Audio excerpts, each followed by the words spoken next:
معاف کرنا سبی، میں نے اس طرح کی توقع نہیں کی تھی، فریہ نے احساس جرم سے مغلوب ہو کر دھیمے لہجے میں کہا۔ اب جب کہ اس نے مجھے قبول نہیں کیا تو مجھے بھی اس کو مجبور نہیں کرنا چاہیے فریہ۔ بڑی بات کہ میں اس سے ملی ہی عزت سے بدلہ لینے کے لیے تھی۔ مجھے اتنا خود غرض نہیں ہونا چاہیے تھا فریہ، میں نے بہت زیادہ خود غرضی دکھائی ہے، مجھے ایسا نہیں کرنا چاہیے تھا، یہ بہت زیادہ ہے، بہت ہی زیادہ۔ وہ جیسے خود سے مخاطب تھی۔ دوسری طرف سے فریہ یہ سب سن کر بہت دکھی ہو رہی تھی، اسے اپنی دوست کا دکھ اندر سے کھانے لگا۔ تم کیا کہتی ہو؟ کیا مجھے اس سے شادی نہیں کرنی چاہیے تھی؟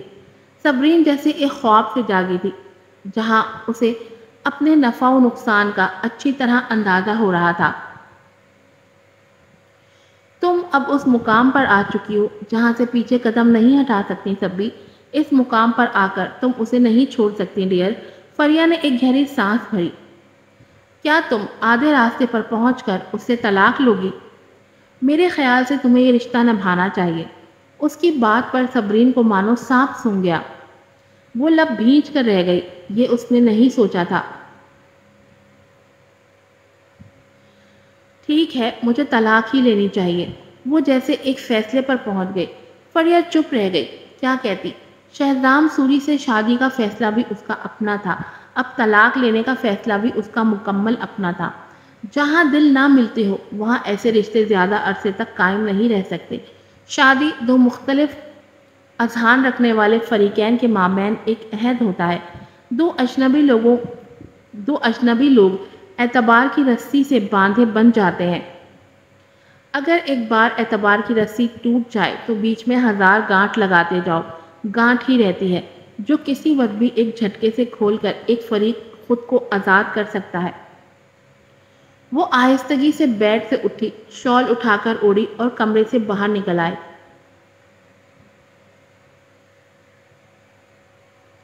شہزام کے کمرے کا دروازہ کھلا ہوا تھا، وہ آفس کب کا جا چکا تھا۔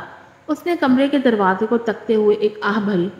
اس واقعے کے بعد وہ ایک مختلف شخص میں بدل چکا تھا، ایک اجنبی شخص جیسا، اور یہ بات صبرین کو اندر سے بری طرح گھائل کرتی تھی۔ وہ آہستہ آہستہ بے دلی سے چلتی کچن میں آ گئی، اپنے لیے نوڈلز بنائے۔ جیسے ہی کھانا ختم کیا، جاذب کی کال آنے لگی۔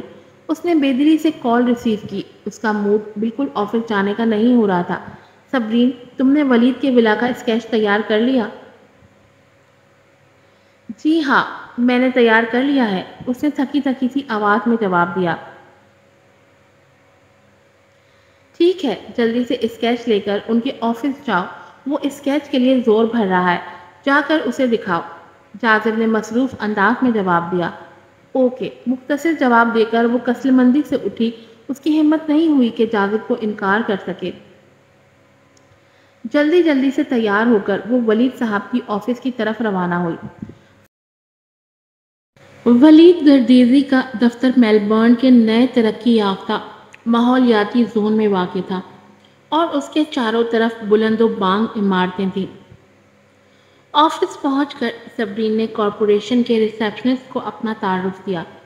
ریسیپشنسٹ نے اسے فوراً اوپر جانے کی اجازت دے دی۔ جب وہ اوپر جانے کے لیے لفٹ کا انتظار کر رہی تھی، دوسری لفٹ سے کوئی باہر نکلا تھا۔ صبرین نے اس کی پیٹھ دیکھی اور اسے لگا وہ عزت کی ماں ہے،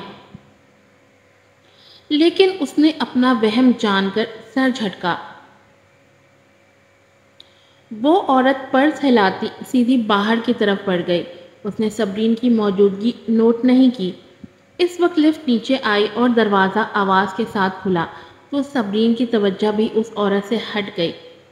اپنے حواس بحال کرنے کے بعد صبرین اپنے ذہن میں کئی شکوک و شبہات لیے لفٹ میں داخل ہوئی۔ اسے یاد آیا کس طرح وہ گرین ماؤنٹین والے علاقے میں عزت درانی سے ٹکرائی تھی اور آج وہ عزت کی ماں سے ٹکرائی تھی۔ کیا یہ محض اتفاق تھا؟ ویٹ، ولید کی کاسٹ گردیزی تھی، کیا وہ عزت کی ماں کا رشتہ دار ہو سکتا تھا؟ حالانکہ صبرین نے عزت درانی کے منہ سے کبھی نہیں سنا کہ اس کا ولید گردیزی جیسے طاقتور شخص سے کوئی تعلق ہے۔ یہ سب سوچتے اور اندازے لگاتے اس کا سر درد سے پھٹنے لگا۔ اف! لفٹ مطلوبہ فلور پر پہنچ چکی تھی۔ وہ آفس پہنچی تو ولید گردیزی ایک مہمان سے گفتگو میں مصروف تھا۔ یہ دیکھ کر وہ ایک طرف کھڑی انتظار کرنے لگی۔ جیسے ہی مہمان باہر گیا، اس نے آگے بڑھ کر اسکیچ اور ریڈنگ ولید صاحب کو پیش کی۔ دراصل میں نے ابھی جاسب کو فون کیا تھا کہ آپ سے اسکیچ کے بارے میں پوچھے، بنا آپ کو تاکید کیے، لیکن مجھے بالکل بھی توقع نہیں تھی کہ آپ نے پہلے سے ہی اس کو مکمل کر لیا ہے۔ سچ میں آپ انتہائی قابل ڈیزائنر ہیں، ولید نے مسکرا کر توصیفی کلمات کہے۔ ولید گردیزی نے اس سے اسکیچ لے لیا۔ جب اس نے اپنی نظریں اٹھا کر صبرین کے چہرے پر ڈالی تو اس کی سوجھی ہوئی آنکھیں اور چہرے کا پیلا پن اس سے مخفی نہیں رہا۔ وہ لمحہ بھر کے لیے دنگ رہ گیا۔ مس یزدانی، مجھے آپ کچھ بہتر نہیں لگ رہی ہیں۔ کیا اسکیچ پر کام کرتے کرتے آپ تھک گئی ہیں؟ صبرین اس کی بات سن کر ہکا بکا رہ گئی۔ پچھلے 2 دنوں سے رو رو کر اور سوچ سوچ کر وہ ذہنی اور جسمانی طور پر تھک گئی تھی۔ کیا اس کے چہرے سے راز عیاں ہو رہا تھا؟ کیا وہ واقعی تھکی تھکی سی لگ رہی تھی؟ حالانکہ گھر سے نکلنے سے پہلے اس نے اپنے چہرے پر تھوڑا سا میک اپ لگا کر اپنے چہرے کی تھکن کافی حد تک چھپانے کی کوشش کی تھی۔ اسے امید نہیں تھی کہ ولید گردیزی جیسا آدمی اس کے چہرے سے اس کی تھکن کا اندازہ لگا لے گا۔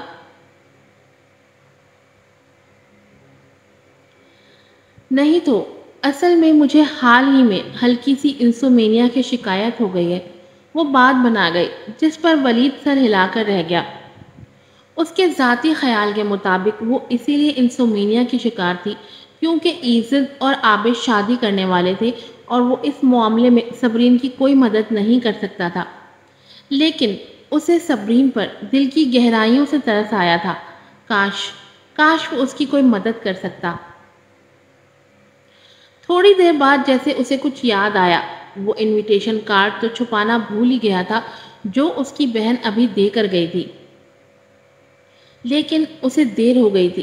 صبرین کی نظریں ٹیبل پر رکھے انویٹیشن کارڈ پر جمی ہوئی تھی۔ سرخ رنگ کا کارڈ جس پر سنہری رنگ کے الفاظ کندہ کیے گئے تھے، عزت درانی ویڈ ود آبش یزدانی۔ لگتا ہے آپ یزدانی اور درانی خاندان کو جانتے ہیں۔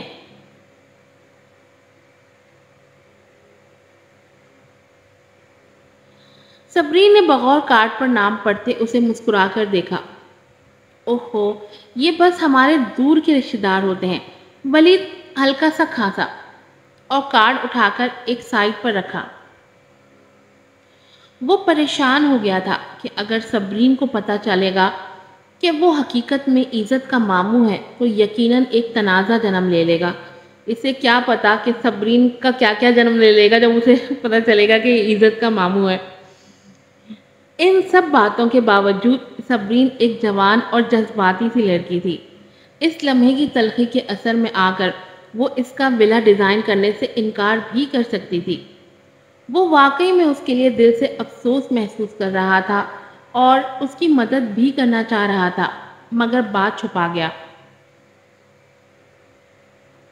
اوہ، ولید کا جواب تقریباً ویسا ہی تھا جس کی صبرین کو توقع تھی۔ میں آپ کو اس اسکیچ کی تفصیل بتاتی ہوں مسٹر ولید۔ اس کی بات پر ولید گردیزی نے فقط سر ہلایا۔ وہ چونکہ اس فیلڈ میں پروفیشنل بالکل بھی نہیں تھا، اسی لیے اس اسکیچ کی ڈیٹیل سمجھنے کا علم بھی نہیں رکھتا تھا۔ شروع میں صبرین اسکیچ کی وضاحت کرتے ہوئے آفس کی میز کے بالکل آگے کھڑی تھی، لیکن یہ زاویہ کافی مشکل تھا کیونکہ اسکیچ اس کے زاویہ نگاہ سے الٹا تھا۔ آپ یہاں آ جائیں، ولید نے اس کی مشکل دیکھتے ہوئے اپنے دائیں طرف آنے کا اشارہ کیا۔ ولید کی طرف سے اجازت ملنے پر صبرین میز کے پاس سے گزر کر اس کے دائیں جانب چلی آئی۔ وہ اسکیچ پر جھکی، پھر ایک جگہ کی طرف انگلی سے اشارہ کیا۔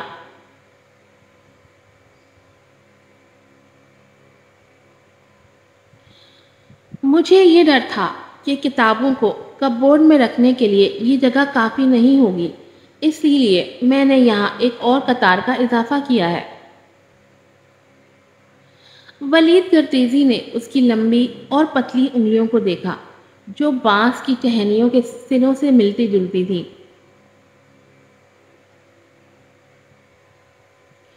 وہ بالکل اس کے پاس کھڑی تھی، اگرچہ اس کا کندھا اس سے کچھ دور تھا، لیکن وہ اس کے بالوں سے نکلنے والی مسحور کن خوشبو کو سونگھ سکتا تھا۔ اس انڈسٹری میں برسوں کام کرتے اس نے ہمیشہ اپنے آس پاس کی خواتین ورکرز میں سے آتی پرفیوم کی تیز خوشبو سونگھی تھی۔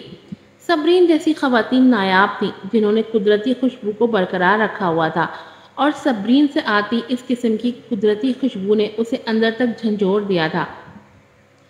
آج کی ایپیسوڈ یہیں پر ختم ہوتی ہے، لیکن آپ نے کہیں جانا نہیں ہے، اس کے بعد ایک اور ایپیسوڈ بھی ہے جو اس کے بعد آٹو پلے ہو جائے گی۔ ولید گردیزی کو پتہ ہی نہیں ہے کہ جب صبرین کو یہ پتہ چلے گا کہ وہ عزت کا ماموں ہے تو صبرین کی کیا کنڈیشن ہونے والی ہے۔ صبرین جتنی جذباتی اس ٹائم پہ ہے اور جتنی شد و مت سے اس نے کوششیں کی ہیں نا شہزام کے لیے کسی طریقے سے میں عزت کی مومانی بن جاؤں، اور اس کو تو آئیڈیا ہی نہیں ہے کہ کیا کیا ہونے والا ہے اور کیا کیا ہو سکتا ہے۔ اور مجھے تو یہ ہو رہا ہے کہ صبرین کا کوئی مینٹلی بریک ڈاؤن نہ ہو جائے، کیونکہ اس نے جتنی زیادہ اپنی توانائیاں خرچ کی ہیں شہزام کو اپنی طرف راغب کرنے کے لیے، صرف اور صرف اس لیے کہ وہ عزت کی مومانی بن جائے، بس ریونج ہی اس کے ذہن پہ سوار ہے۔ اس کو بالکل بھی اندازہ نہیں ہے کہ یہ بازی پلٹنے والی ہے اور اس بری طریقے سے پلٹنے والی ہے کہ وہ شاید اس وقت جو اس کا اکلوتا رشتہ ہے نا شہزام، وہ بھی شاید کھو دے۔ مجھے نہیں پتا آگے کیا ہوگا، لیکن بہرحال I feel sad, very very sad for Sabreen. حالانکہ اس کی غلطیاں معاف کرنے کے قابل نہیں ہے، پھر بھی وہ ڈیزرو نہیں کرتی۔ بہرحال پھر ملوں گی آپ سے نئی ایپیسوڈ کے ساتھ۔ جلدی سے جا کر چینل سبسکرائب کریں، ویڈیو کو لائک کریں، شیئر کریں۔ السلام علیکم۔